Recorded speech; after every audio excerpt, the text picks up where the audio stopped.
دیکھیے درود پاک کی فضیلت کے لیے اتنا ہی کافی ہے کہ اللہ درود پڑھ رہا ہے۔ واہ سبحان اللہ! اللہ نے نہ نماز پڑھی ہے، نہ حج، نہ زکوٰۃ ادا کی ہے، نہ نوافل پڑھے ہیں، کچھ بھی نہیں کی ہے۔ تو دراصل یہ جو ہم درود پڑھتے ہیں تو یہ ہم اللہ کی سنت کو ادا کر رہے ہوتے ہیں۔ جب نماز پڑھتے ہیں یا حج زکوٰۃ ادا کرتے ہیں تو یہ حضور کی سنت ہے۔ درود کس کی سنت ہے؟ درود جو ہے وہ اللہ کی سنت ہے۔ اور یاد رکھ لیں کہ باقی یہ جو حج زکوٰۃ یہ جو بھی چیزیں ہیں ان کی ایک حد ہے، لیکن درود کی کوئی حد ہی نہیں۔ یہ جو آپ کو چرند پرند درخت شجر یہ سب نظر آ رہے ہوتے ہیں اور آپ کو محسوس نہیں ہوتا، تو غائب میں یہ بھی درود پاک پڑھ رہے ہوتے ہیں۔ تو کائنات کی کوئی چیز ایسی نہیں ہے جو اللہ کے محبوب نبی کریم صلی اللہ علیہ وآلہ وسلم کی ذات پہ درود نہ پڑھے۔ تو یہ مخلوقات باقی کیوں نہ پڑھے؟ کیونکہ یہ اللہ کی سنت ہے میاں، تو اس کی فضیلت کی کوئی حد ہی نہیں ہے۔ اور یاد رکھ لیں کہ درود پاک میں وہ فیض ہے، وہ بابرکات ہیں، وہ کمالات ہیں کہ یقین جانیں کہ اگر آپ لوگوں کو وہ بتانے لگ جائیں تو آپ لوگوں کے جو عقل کے پردے ہیں وہ بھی حیران و پریشان ہو جائیں کہ اتنی فضیلت، یعنی کچھ چیزیں ہیں کہ اللہ اس کے رسول نے آپ پہ کھول دی ہیں۔ سمجھ آئی بات کی؟ کچھ چیزیں ایسی ہیں کہ جو مخفی ہیں، لیکن جیسے جیسے کوئی ایک انسان درود میں ڈوبتا ہے، درود میں وہ غرق ہوتا ہے، تو اس پہ وہ راز، وہ اسرار جو ہے وہ کھلنا شروع ہو جاتے ہیں۔ لیکن یاد رکھ لیں کہ ہر شخص جو ہے وہ اس درود پاک کو نہیں پڑھ سکتا۔ اس کی وجہ، کوئی پڑھے گا 4 دن، کوئی 1 منتھ پڑھے گا، کوئی 4 منتھ پڑھے گا پھر چھوڑ دے گا، یا کوئی بالکل اس کے نزدیک نہیں آئے گا۔ دراصل یہ اللہ مہر لگاتا ہے انسان پہ درود کی۔ کس کی مہر لگتی ہے انسان پہ؟ اس کے قلب پہ درود کی اللہ مہر لگاتا ہے، اور جب مہر لگ جائے کسی پہ تو پھر مہر جو ہے وہ مٹتی نہیں ہے، پھر وہ بندہ جو ہے وہ مرتے دم تک درود پڑھتا رہتا ہے۔ اچھا، مہر کن پہ لگتی ہے؟ مہر ان لوگوں پہ لگتی ہے کہ جن پہ اللہ کرم کرنا چاہے، جن کو وہ اپنے محبوب کا سچا عاشق، میں اکثر کہتا ہوں کہ ایک زبانی عاشق ہوتا ہے، ایک قلبی عاشق ہوتا ہے۔ زبانی عاشق کے پلے کچھ نہیں ہوتا، وہ صرف زبان تک محدود رہتا ہے، لیکن ایک ایسا عاشق ہوتا ہے کہ جو اظہار نہیں کرتا، بولتا نہیں، لیکن اس کا دل گونج رہا ہوتا ہے، اندر سے خاموشی سے گونج رہا ہوتا ہے۔ اس کا ظاہر اور باطن جو ہے وہ حضور علیہ الصلوۃ والسلام کی محبت میں غرق ہوتا ہے۔ سمجھ آئی بات؟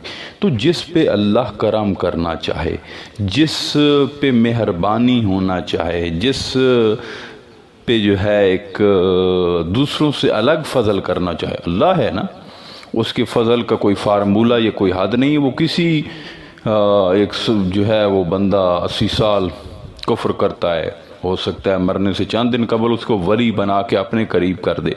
اللہ انسانوں سے تو نہیں پوچھتا نا کہ میں نے کس کو قریب کرنا ہے۔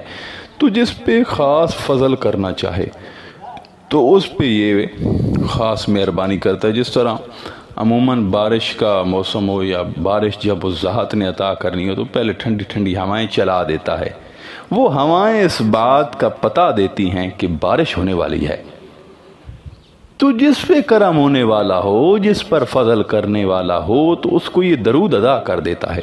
درود اس ہوا کی مانند ہوتا ہے کہ جو بارش سے پہلے ہوتی ہے۔ اب جب بندہ مستقل مزاجی سے درود پاک میں ڈوبتا ہے تو پھر وہ فیض و انوارات کی بارش جو ہے اس کے دل پر جو ہے وہ برسنا شروع ہو جاتی ہے، اور یہ وہ بارش ہوتی ہے کہ جو تھمنے کا نام نہیں لیتی، جو رکنے کا نام نہیں لیتی۔ اور یہ بارش، یہ فیض درود پاک کا ایسے شخص کی نسلوں میں جو ہے منتقل ہونا شروع ہو جاتا ہے، بلکہ نسلوں میں ہی نہیں بلکہ تمام مخلوقات پہ اس ایک بندے کے بدلے اللہ تعالیٰ فضل کرنا شروع کر دیتا ہے اور آپ کو پتہ بھی نہیں چلتا۔ تو اس وجہ سے میں اکثر عرض کرتا رہتا ہوں کہ جو درود شریف میں ڈوبا ہوا ہو، سچا ہو، یار اس کو تکلیف نہ دیا کرو۔ ہو سکتا ہے کہ اسی کی وجہ سے تم سلامت رہو، یا تمہارے پہ مہربانیاں ہو رہی ہیں، اسی کی وجہ سے ہو رہی ہیں۔ وہ جاگ رہا ہے، تم سوئے ہوئے ہو، ہاں تو سوئے ہوئے جو تم ہو، تو اس جاگنے کی، جو جاگنے والا ہے اس کی وجہ سے سوئے ہوئے ہو۔ وہ تمہارے لیے جاگ کے بیدار ہو کے دعائیں کر رہا ہے، وہ تمہارے لیے، وہ تمہارے حصے کا درود پاک جو ہے وہ پڑھ رہا ہے، اور اس کے بدلے جو ہے تم پہ کرم وہ ذات کر رہی ہے۔ وہ درود پڑھتا ہے، اس کی آنکھوں سے اشک آتا ہے، اور اس اشک جو ایک قطرہ ہوتا ہے وہ صرف اس ذات تک یا اس شخص کے لیے محدود نہیں ہوتا، بلکہ اس اشک سے ہزارہ قسم کی جہنم کی آگ کو جو ہے وہ بجھایا جا سکتا ہے۔ اور وہ جو دوزخ ہوتی ہیں تو وہ کیا ہے کہ وہ ہر ایک انسان کے لیے خوف زدگی کا باعث ہے اور جگہ ہے، اور اس کے بدلے آپ پہ مہربانی اور آپ پہ بھی وہ ٹھنڈک جو ہے وہ پہنچ رہی ہوتی ہے۔ سمجھ آئی بات کی؟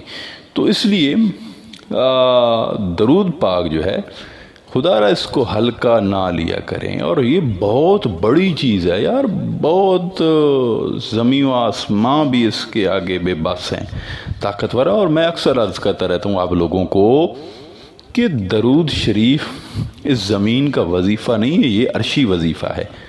اور مہربانی ہم کم از کم یہ کر لیں کہ جب ہم درود پاک پڑھیں یا پڑھنے کے وقت بیٹھیں یا چلتے پڑھ رہے ہیں، جیسے بھی پڑھ رہے ہیں، کم از کم ہم مکمل جو ہے وہ توجہ درود کی ہی جانب رکھیں، بے دھیانی نہ کریں، کیونکہ یہ بے دھیانی والی چیز نہیں ہے یار، چیز بڑی خاص ہے۔ تو ہم پڑھتے وقت جو ہے وہ توجہ کے ساتھ، اخلاص کے ساتھ، ایک ایک جب من کا تسبیح کا ہم ہلا کے پڑھ رہے ہوتے ہیں تو وہ تسبیح کا من کا نہیں ہلنا چاہیے، بلکہ دل کا من کا جو ہے وہ ہلنا چاہیے۔